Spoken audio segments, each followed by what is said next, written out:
Hello! ఈ రోజుల్లో ఎక్కడ చూసినా ఒకటే మాట వినిపిస్తోంది కదా! అదే సెల్ఫ్ లవ్. అంటే మనల్ని మనం విపరీతంగా ప్రేమించుకోవడం.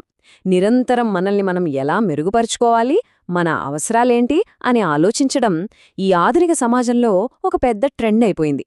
అయితే ఈరోజు మనం ఈ అంశం గురించి కాస్త లోతుగా మాట్లాడుకుందాం. అసలీ నిరంతర ఆరాటం, ఎప్పుడూ మన గురించే ఆలోచించడం మనల్ని మానసికంగా ఎంతలా అలసిపోయేలా చేస్తోందో ఈ విశ్లేషణలో చూద్దాం. ఇక్కడ మనల్ని మనం ఒక ప్రశ్న అడగాలి. అదేంటంటే, ఇలా నిరంతరం మనల్ని మనం ప్రేమించుకుంటూ, మనపైనే పూర్తి దృష్టి పెట్టడం వల్ల నిజంగానే జీవితంలో మనకు కావలసిన సంతోషం, సంతృప్తి దొరుకుతున్నాయా? లేక అదంతా కేవలం ఒక భ్రమ మాత్రమేనా? మనల్ని మనం 100% అంగీకరించడమే ఆనందానికి ఏకైక మార్గం అనే ఈ పాపులర్ ఐడియాని మనం ఈరోజు కాస్త నిశ్చితంగా పరిశీలించబోతున్నాం. ఈ మొత్తం చర్చను మనం ఆలిబెత్ స్టక్కీ రాసిన you are not enough and that's okay అనే పుస్తకం ఆధారంగా అర్థం చేసుకోబోతున్నాం. ఈ పుస్తకంలో చాలా ఆసక్తికరమైన, బహుశా మనం ఊహించని ఒక పాయింట్ ఉంది. అదేంటంటే, మన పరిమితులను, మనకున్న లోపాలను నిజాయితీగా అంగీకరించడం వల్లే మనకు నిజమైన స్వేచ్ఛ దొరుకుతుందని రచయిత్రి వాదిస్తున్నారు. వినడానికి కొంచెం భిన్నంగా ఉంది కదూ? సరే, ఈ మొత్తం వాదనను అర్థం చేసుకోవడానికి మనం ప్రధానంగా 5 అంశాలను వరుసగా చూద్దాం. అవేంటంటే: 1. విషపూరిత సెల్ఫ్ లవ్ సంస్కృతి. 2. స్వయం సమృద్ధి అపోహలు. 3. పరిపూర్ణత అనే భ్రమ. 4. హక్కుల పేరుతో ఉచ్చు. మరియు 5. నిజమైన సంతృప్తి ఎక్కడుంది. ఇవే ఆ 5 అంశాలు. ఇక మొదటి పాయింట్లోకి వస్తే, విషపూరిత సెల్ఫ్ లవ్ సంస్కృతి.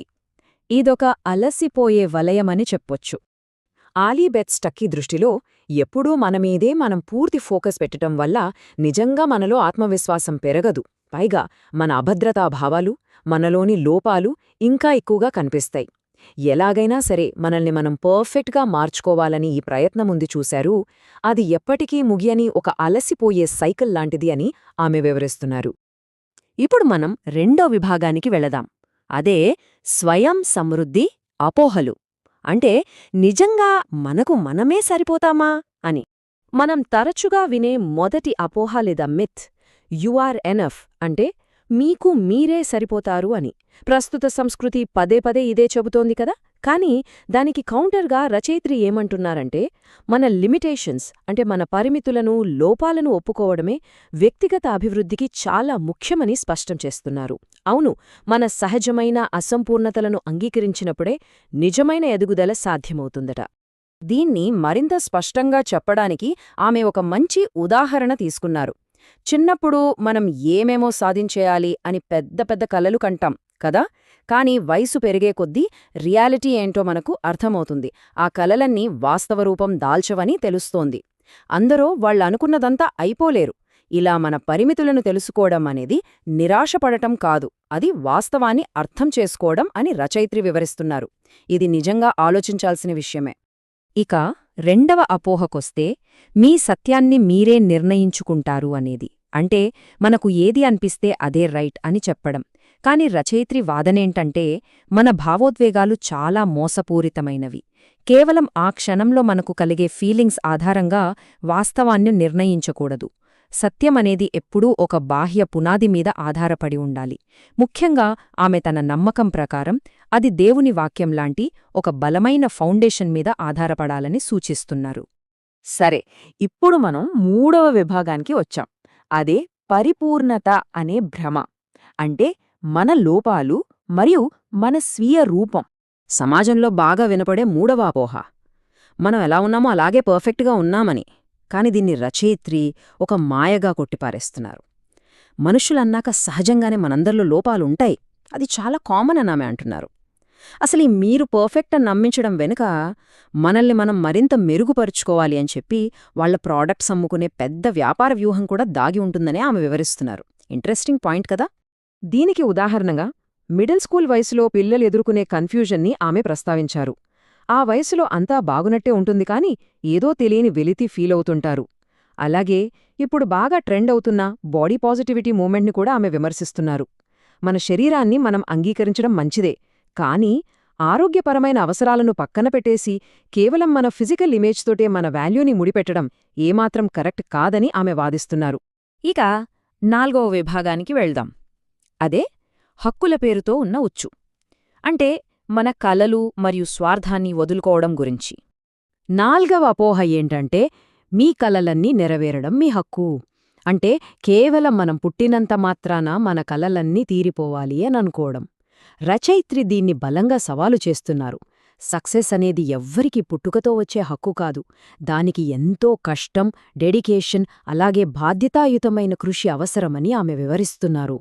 ఇక్కడ మనం గమనించాల్సిన ఇంకో విషయమేంటంటే ఈ ప్రపంచం మన టాలెంట్ను గుర్తించి తీరాలనే రూల్ ఏమీ ఇక్కడ లేదు. అలాగే రిజల్ట్స్ అనేవి ఎప్పుడు ముందుగా గ్యారంటీ ఇవ్వబడవు. నాకు ఈ హక్కుంది అనే ఎదుర్చూస్తూ కూర్చోవడం వల్ల నిజమైన సంతృప్తి రాదు. ఇతరులకు సేవ చేయడం ద్వారా, కష్టపడి పనిచేయడం ద్వారా మాత్రమే ఆ సంతృప్తి దొరుకుతుందని ఆమె చెప్తున్నారు. ఇక 5వ మరియు ఆఖరి అపోహ. బహుశా ఇది మనం చాలాసార్లు వినే ఉంటాం. ముందు నిన్ను నువ్వు ప్రేమించుకుంటేనే వేరేవాళ్లను ప్రేమించగలవు అని. దీనికి కౌంటర్గా రచయిత్రి తన క్రైస్తవ దృక్పథంతో ఒక బలమైన వాదనను వినిపిస్తున్నారు. ఎప్పుడూ ముందు మన గురించే, మన ప్రేమ గురించే ఆలోచిస్తే అది స్వార్థానికి దారితీస్తుందట. నిజమైన ప్రేమ అనేది మన స్వార్థాన్ని పక్కన పెట్టడం ద్వారానే సాధ్యమవుతుంది. ఇతరులకు సాయం చేయడానికి, వాళ్లను ప్రేమించడానికి మనం ముందు పర్ఫెక్ట్ అయిపోవాల్సిన అవసరం అస్సలు లేదు. చివరిగా 5వ విభాగానికి వద్దాం. నిజమైన సంతృప్తి ఎక్కడ దొరుకుతుంది? మన దృష్టిని బాహ్య ప్రపంచం వైపు ఎలా మళ్లించాలి? ఈ పుస్తకంలో రచయిత్రి ఇచ్చిన ముగింపు చాలా పవర్ఫుల్గా ఉంటుంది.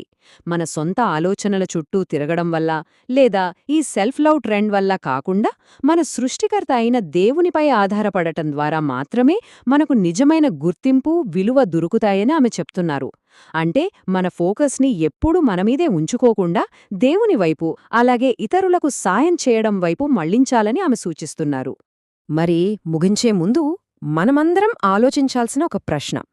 నిరంతరం నిన్ను నువ్వు అప్గ్రేడ్ చేసుకో అని ఒత్తిడి చేసే ఈ ఆధునిక సంస్కృతిలో నిజమైన వాల్యూ లేదా మన విలువను మనమెక్కడ వెతుక్కోవాలి? ఈ మోడర్న్ సెల్ఫ్ లవ్ పోకడలకు, మన బాహ్య లక్ష్యాలకు మధ్య బ్యాలెన్స్ ఎలా తీసుకురావాలి అనేది కాస్త లోతుగా ఆలోచించాల్సిన విషయమే. ఈ విభిన్నమైన దృక్కోణం మీ అందరినీ ఖచ్చితంగా ఆలోచింపజేసిందని ఆశిస్తున్నాను.